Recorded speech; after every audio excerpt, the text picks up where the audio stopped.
Tere, mina olen Kevin ja täna räägin teile natukene mobiiltelefoniga filmimisest ja monteerimisest. Alustasin ise umbes 2 aastat tagasi täpselt samamoodi pea ees tundmatusse kohta hüppamisega. Kuid õppisin omal käel, vaatasin erinevaid videoid ning tänaseks oleme heade sõpradega juba nii mõnegi suurema video välja andnud. Video jagan siis 2 suuremaks teemaks. Esimene pool hõlmab filmimist, mida silmas pidada, milliseid programme kasutada ja mis võiks olla ka lisavarustuses kaasas. Ning teine pool monteerimine, kuidas võimalikult lihtsalt telefoniga hea ja kvaliteetne video kokku panna. Kuna filmikunst on niivõrd subjektiivne asi, siis ei anna teile siin mingeid kindlaid käske, mida järgida.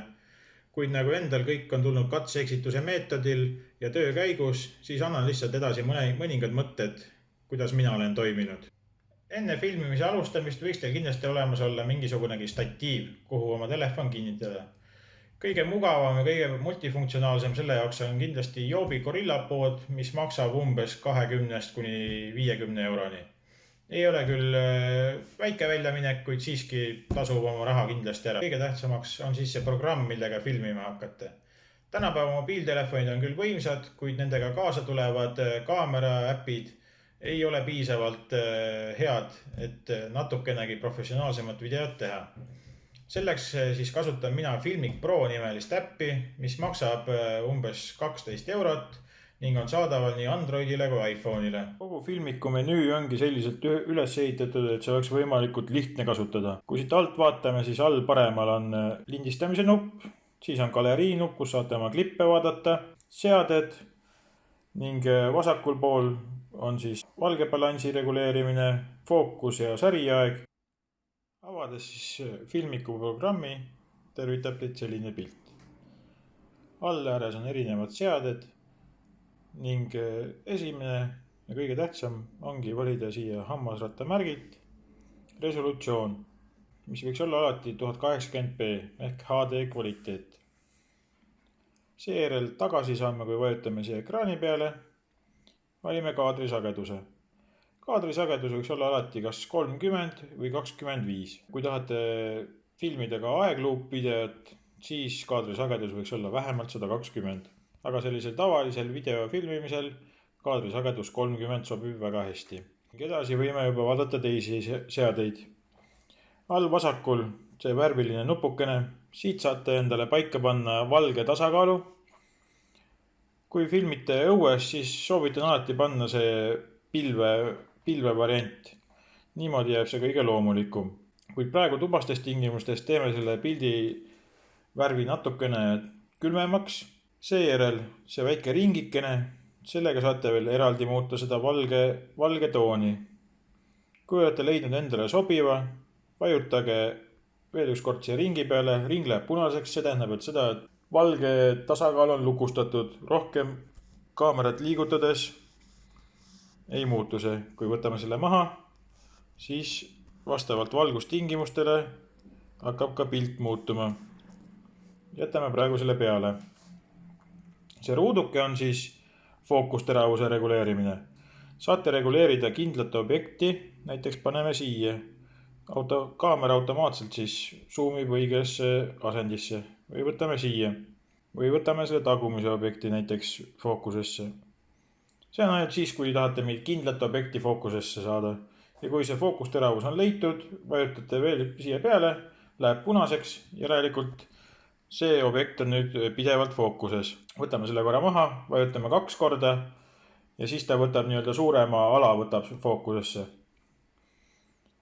Samamoodi liigutame kaamerat, paneme punaseks. Nüüd on see objekt on lukus.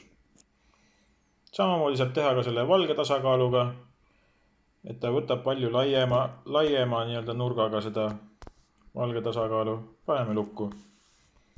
Nüüd on mõlemad seaded lukus ja vajutame rekord all paremal nurgas siis. Ja näete, sekundid jooksevad ning video salvestatakse. Lisaks on siis siin all ka veel manuaalne fookusteravus ja säriaja reguleerimine.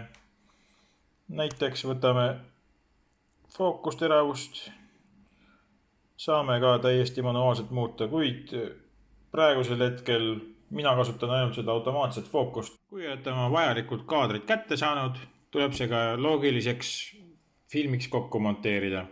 Selle jaoks kasutan mina DJI Mimo äppi, mis on tasuta, väga lihtsasti kasutatav. Kõigepealt selle programmi alla tõmmates ja avades peate endale siia kasutajakonto looma ning seejärel avaneb teil võimalus kasutada kõiki selle programmi võimalusi. Video monteerimiseks valige siis siit My Story, ülevalt äärest Edit. Siin on siis erinevad kaustad, kus teil videoid leidub. Valime siit siis mõned videod näiteks. Olete need vajalikud klipid endale leidnud, panete alt paremat Edit. Seejärel ta pakib need videod natukene kokku ning oletegi monteerimismenüüs. Siin on siis kogu see teie nii-öelda ajajoon, kus kõik klipid on. Selleks, et mingi klippi lühemaks lõigata, on teil siin all erinevad variandid, erinevad töölaua variandid.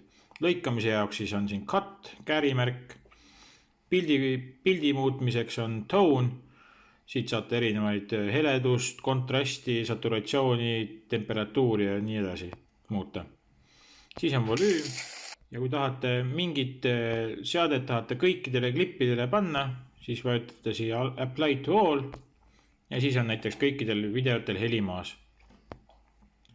Siit saate muuta kiirust, ehk siis klipi mängimiskiirust, paneme ta natukene aeglasemaks näiteks, valime jällegi Apply to All. Siit saate siis muuta video mängimise nii-öelda järjekorda, saate panna video tagurpidi mängima. Ja kõige viimases kastis on siis kustutamine. Nii, oletame, et me oleme välja valinud sellest klipist selle koha. Tahame selle esimese otsa maha lõigata. Vajutame cut, klipp tehakse pooleks, valime selle esimese poole ning alt töölaua pealt kustuta. Nüüd jäi meil alles selline klipp. Siin siis need kriipsukesed video kahe klipi vahepeal on, kuidas ta need klipid kokku sobitab.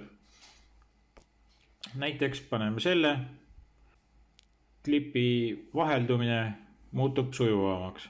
Seejärel, kui tahate lisada muusikat, siis DJI'l on täiesti mõistlik muusikapank endal olemas. Vajutate siia kõige alumisel real olevale selle noodi märgile, siis siia video alla tap to add music ja siin on terve hunnik erinevaid meeleolu muusikaid, mida taustaks panna. Valime näiteks ühe suvalise.